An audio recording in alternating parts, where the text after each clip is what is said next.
সামনে দিয়ে যে জায়গাটিতে আমরা যাচ্ছি সেই জায়গাটা সত্যি দারুণ জায়গা, দারুণ জায়গা। যখন এই বর্ষার সময় জল যখন বেশি হয় তখন জায়গাটার এত সুন্দর দেখতে লাগে।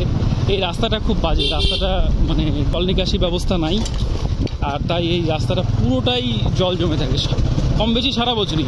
এই দুদিন ধরে খুব রোদ মানে পড়ছে আর বৃষ্টিটা কম হচ্ছে বলে রাস্তাতে জল নেই, বৃষ্টি হলে রাস্তাতে জল জমে যায়।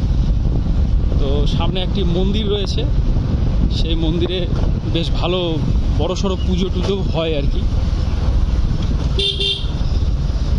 আর মন্দিরের পরেই রয়েছে, মন্দিরের একদম ঠিক পরেই রয়েছে হচ্ছে রেল লাইন, উপর দিয়ে রেল লাইন। এই যে টানেলের মধ্যে দিয়ে আমরা বেরিয়ে এই সোজা গিয়ে ডান হাতে যেতে হয়। এদিকে একটা রাস্তা ঢুকেছে, এই রাস্তা নয়। তারপর সামনে রয়েছে এই একটি দুর্গা মন্দির, এই রাস্তাতে নয়। আমরা যাব হচ্ছে এই দিকে, বাম দিকে। তো এই পুকুরটাতে কম বেশি সারা বছরই জল থাকে। এই বর্ষার সময় কতজন যে আসে এখানে ঘুরতে বলার কথা না, ধারণার কথা না।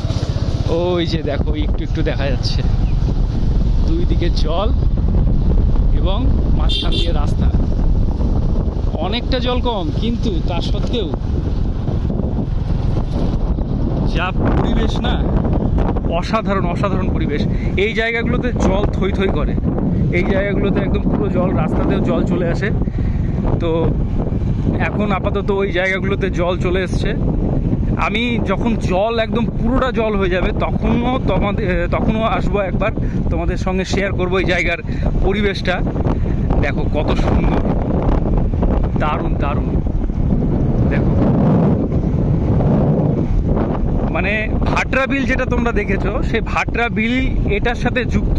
মানে এই রাস্তা দিয়ে আমরা যেতে পারবো ভাটরা বিলে। তো ইনফ্যাক্ট আমরা গিয়েওছি, আমরা যখন বছর 3-4 আগে যখন পিকনিক করেছিলাম এই রাস্তার উপর দিয়ে আমরা গিয়েছিলাম। এবার তখন এই যে রাস্তাগুলো রয়েছে পিচের রাস্তা, সেই রাস্তাগুলো ডুবে গিয়েছিল, এর উপর দিয়ে নৌকা যাতায়াত করতো আর কি। তো হয়তো বুঝতে পারিনি যে রাজবার, ওই যে দেখো মোষ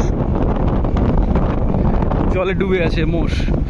এখানে বড় বড় নৌকা মাছ ধরে, তারপর হচ্ছে যাত্রী এই দিক থেকে যাত্রী এদিকে যায়, বড় বড় নৌকা এদিকে চলে যখন রাস্তার উপরে জল চলে আসে। তো এই জিনিসটা আর একটু সময় লাগবে। মোটামুটি ধরো এটা জুন মাসের অর্ধাবধি চলছে, আগস্টের ফার্স্ট উইকে মোটামুটি এখানে ভালো জল চলে আসে। আর একটু যদি 3-4 দিন বৃষ্টি হলে এই জায়গাটাতে জল জমে যাবে। আর এই জায়গাটাতে এই দেখো সামনে মাছ ধরছে, দেখতে পাচ্ছ সামনে মাছ ধরছে। তো এই জায়গাটাতে একটি খাসিয়ত হচ্ছে কি, প্রতিদিন এই জায়গাটাতে বৃষ্টি হবে। এই যে এটা একটা কালভার্ট, দাঁড়াও এখানে, এটা একটা কালভার্ট। আর এই জায়গাটা অনেকটা নিচু, মোটামুটি তোমার 12-13 ফিট গ্রাউন্ডটা। তার উপরে কিন্তু জলটা রয়েছে, জলটা কিন্তু খুব কাছে রয়েছে, খুবই কাছে রয়েছে জল। তো এই হচ্ছে পরিবেশ। এই রাস্তাটা আগে খুব একটা ভালো ছিল না, ভাঙাচোরা রাস্তা ছিল। তো রিসেন্টলি পিচ ঢালাই করা হয়েছে। জায়গাটার নাম হচ্ছে কৈলাসপুর, আর এটি আমাদের আইহো এবং মুচিয়ার একদম মাঝখানে অবস্থিত। তোমরা আসলে দেখতে পারো। বিকেলের পর থেকে এইখানে অ্যাকচুয়াল সৌন্দর্যটা এটা তোমরা বুঝতে পারবে। আমি প্রত্যেক বছর আসি, আর আমার জায়গাটা খুব ভালো লাগে, খুবই ভালো লাগে। আগে তো রাস্তা খারাপ ছিল, যার জন্য আসতে অসুবিধা হতো। এই হচ্ছে ব্যাপার। আমি একদিন অবশ্যই আসবো, তোমাদেরকে দেখাবো, তোমরা চাইলে আসতে পারো। আর যারা যারা এসেছো অবশ্যই ভিডিওতে কমেন্ট করে জানাতে পারো।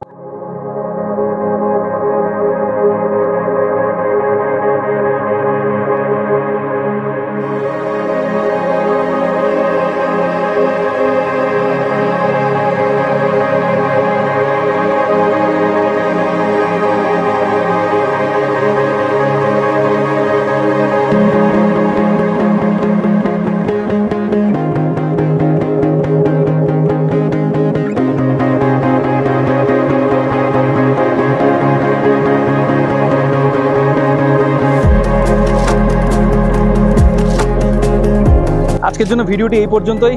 এত সুন্দর দৃশ্য, এত সুন্দর ভিউজ একটু এনজয় করব। আর আমি দেখা করছি তোমাদের সঙ্গে পরবর্তী ভিডিও নিয়ে।